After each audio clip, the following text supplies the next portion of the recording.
What's the worst way a submarine can sink? Enemy warships hunting you from above. Depth charges getting closer with every pass. Your boat taking on water while you're running out of options? That's bad.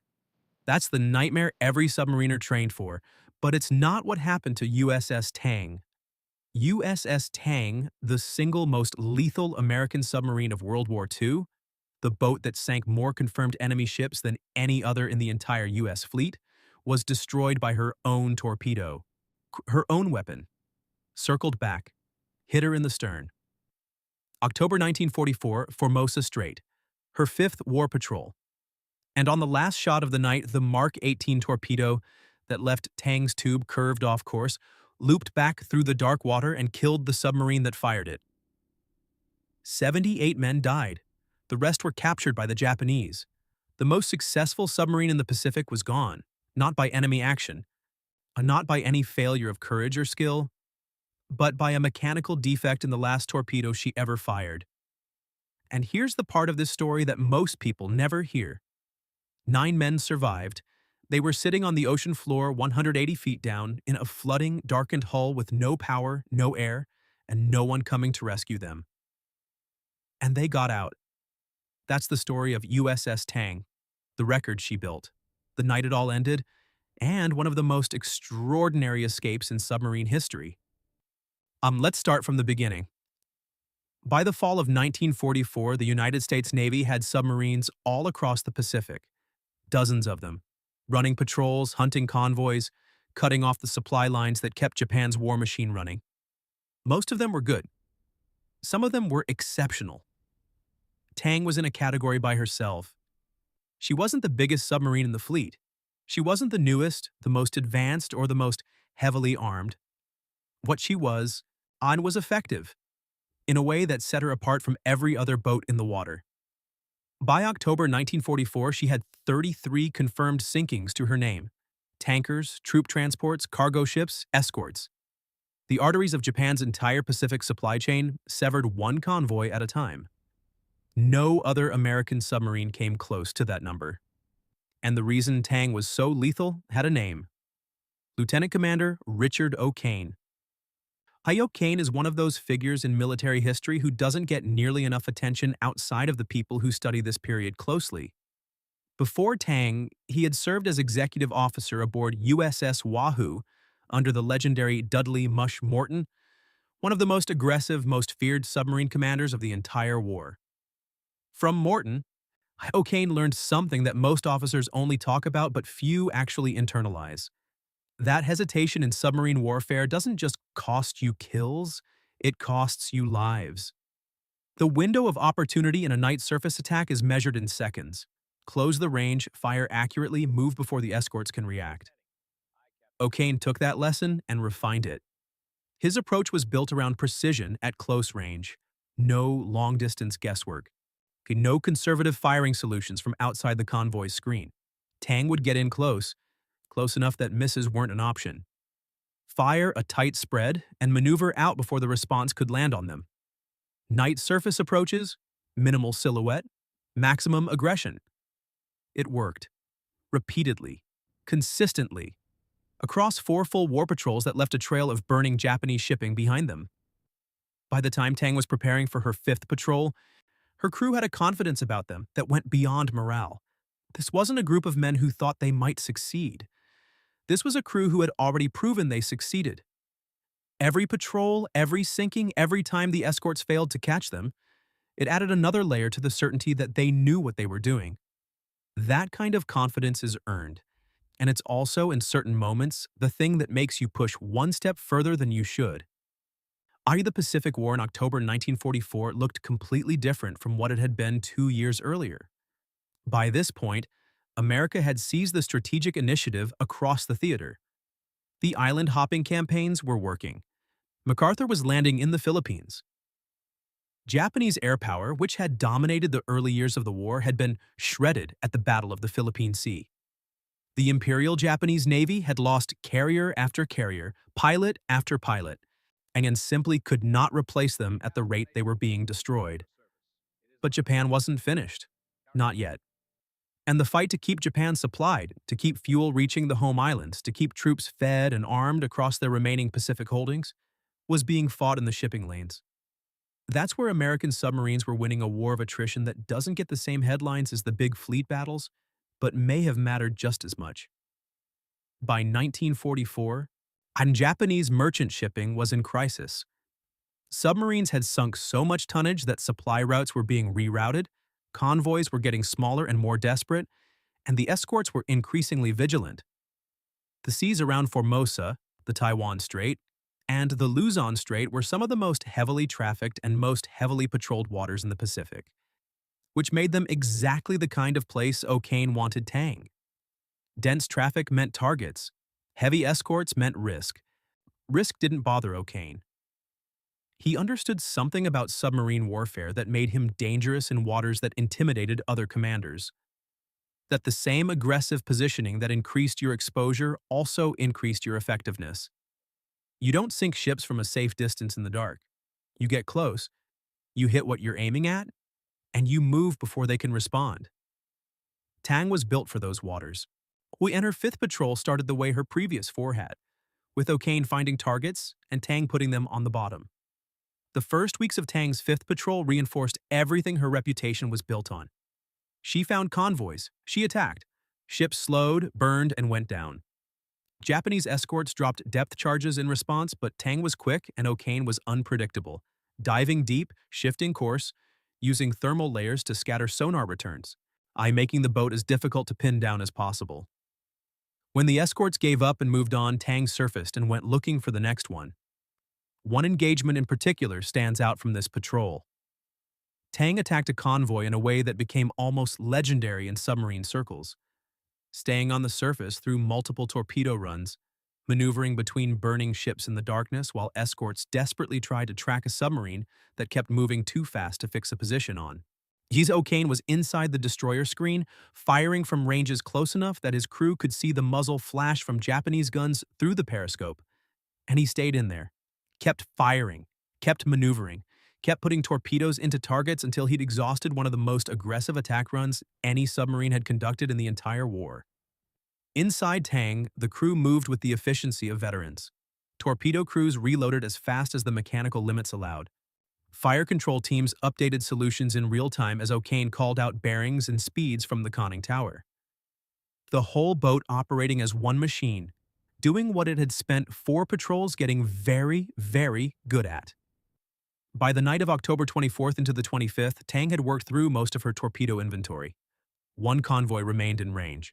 Multiple targets, escorts visible on the surface. O'Kane set up for the attack. October 24th, 1944, after 2 a.m. The Formosa Strait, dark and cold. Tang had already expended the bulk of her torpedoes during the night's attacks. Ships were burning behind her, escorts were searching. And O'Kane was still on the surface, still in the area, still hunting. 1 target remained, a Japanese freighter damaged from earlier strikes, moving slowly and trying to put distance between itself and the fight. 2 torpedoes left in the tubes. O'Kane positioned Tang for the final attack. The approach was clean, range closed. Fire control updated the solution. Everything by the numbers, exactly the kind of shot Tang had made dozens of times before on 4 previous patrols. The first torpedo fired, hit. The freighter was mortally wounded. 1 torpedo left. O'Kane ordered Tang into position for the finishing shot. The freighter was still moving. 1 more well-placed torpedo and this convoy engagement was complete. Fire. The last Mark 18 electric torpedo left the tube. And inside Tang, the crew listened for the sound every submariner knows. The distant crump of detonation, the confirmation that the weapon found its mark. 10 seconds? 20? 30? Nothing. The torpedo should have hit by now. At the range they were firing from, 45 seconds was the outer limit. 60 seconds was impossible if the shot was on course. And then sonar picked it up. The torpedo's propeller noise, that distinctive sound signature every sonar operator could identify, was not fading into the distance. It was turning. The pitch was changing. The bearing was shifting. It was coming back. A circular run. That's the term for it.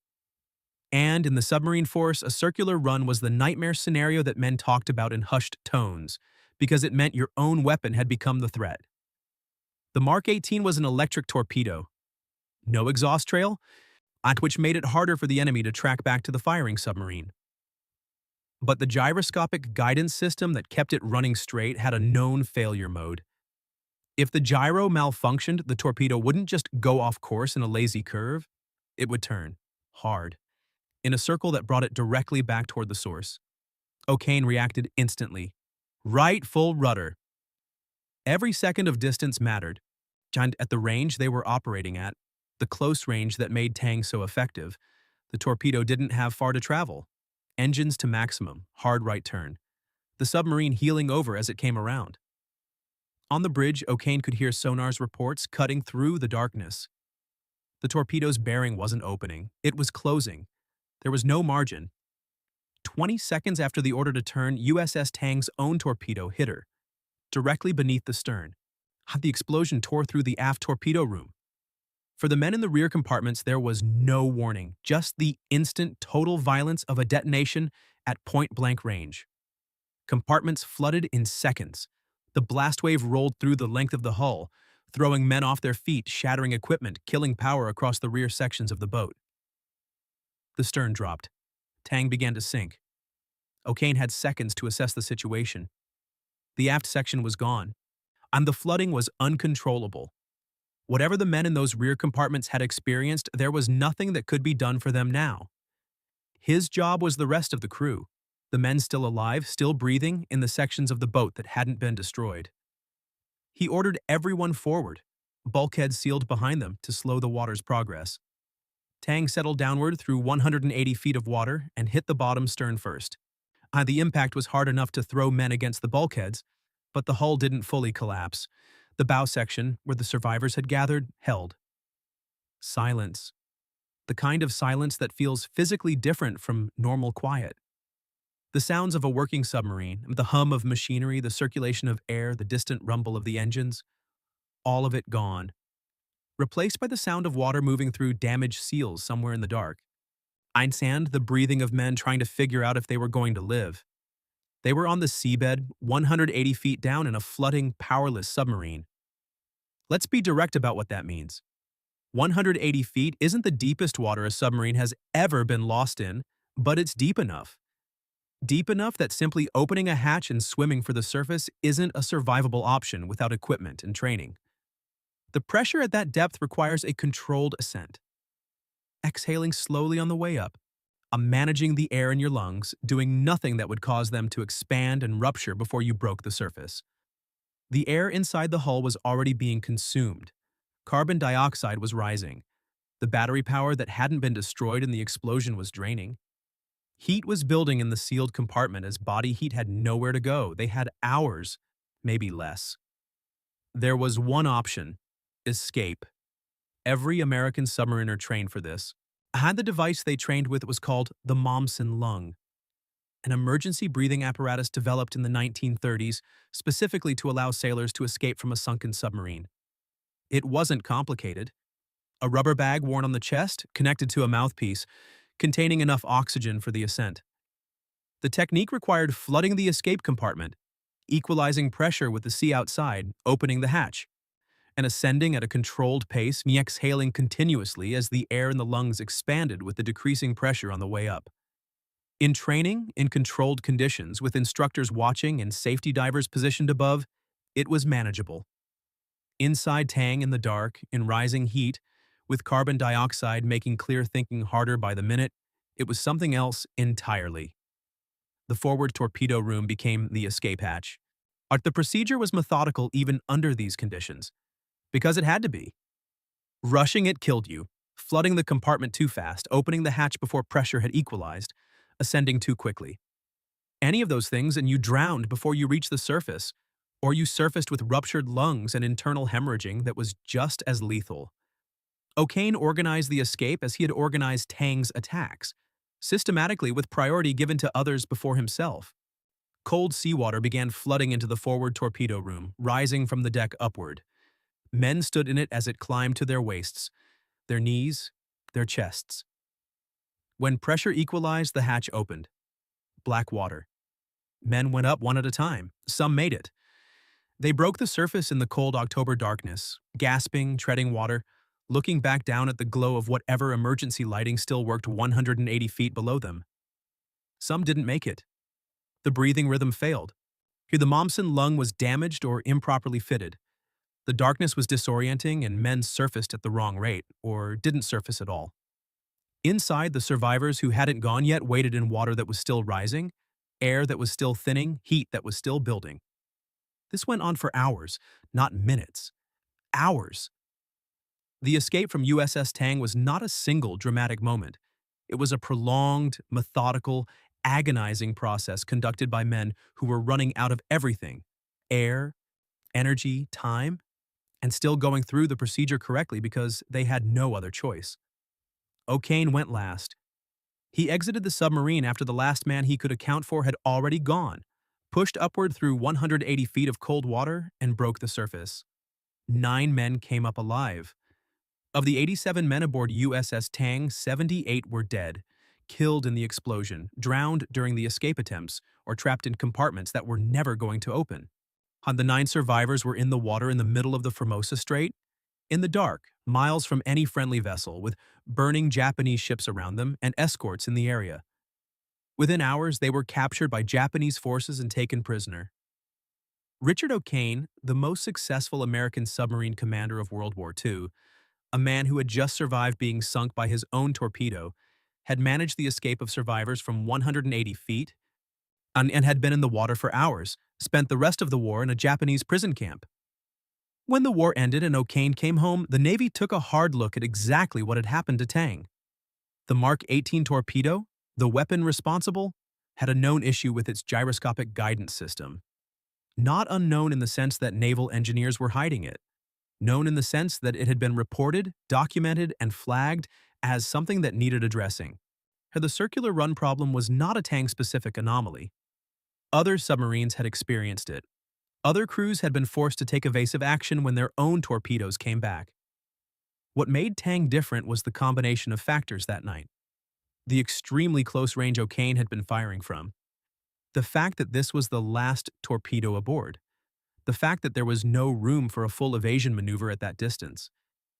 Everything that made Tang's attacks so effective, the close range, the aggressive positioning, the minimum distance firing, created the exact conditions that turned a weapons defect into a fatal outcome.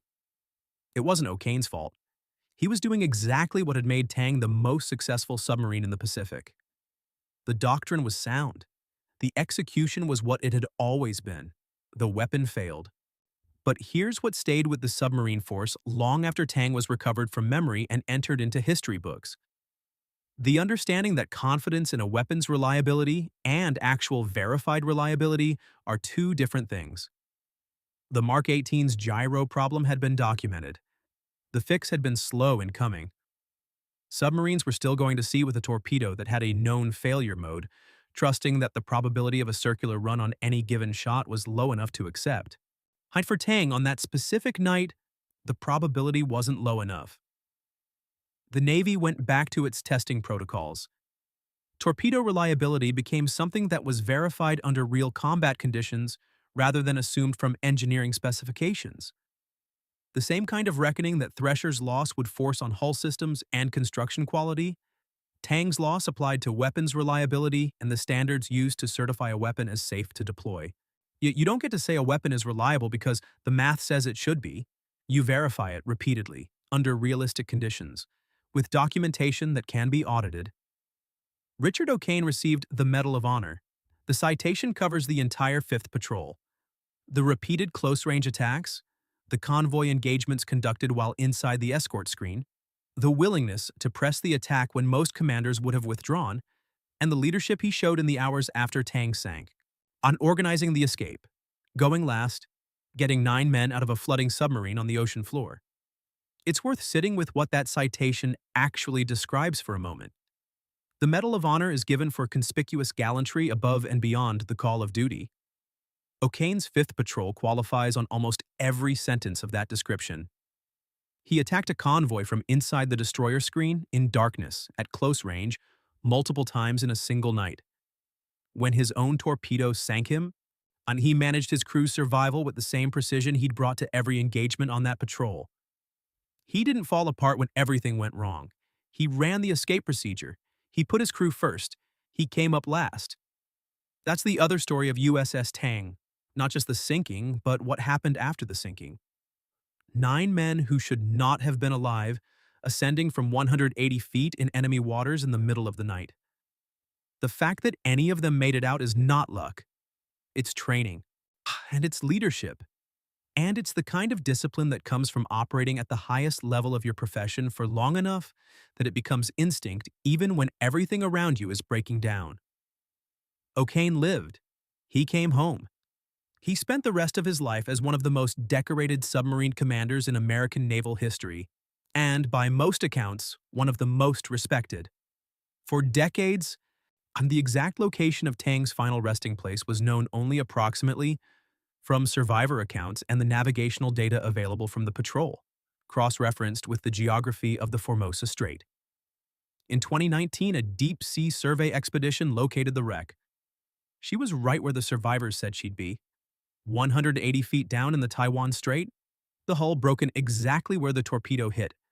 Stern section destroyed, bow section largely intact, resting on the seabed in the same orientation the survivors had described from inside her. Steel doesn't forget impact. 75 years underwater, and the evidence of what happened that night was still written in the shape of the wreck. The discovery confirmed something that mattered beyond historical accuracy, that the accounts O'Kane and the other survivors gave after the war were precise. In the chaos of that night, in the dark, in the aftermath of an explosion, humming through years of imprisonment before they could tell anyone what had happened, the 9 survivors remembered exactly what they had experienced. Their testimony held up against the physical evidence of the wreck. The Taiwan Strait is a busy waterway today. Commercial shipping passes over those coordinates constantly, most of it without any awareness of what's 180 feet beneath the hull. USS Tang rests down there, the most successful submarine in American history, broken in half by her own last torpedo with 78 men still inside her.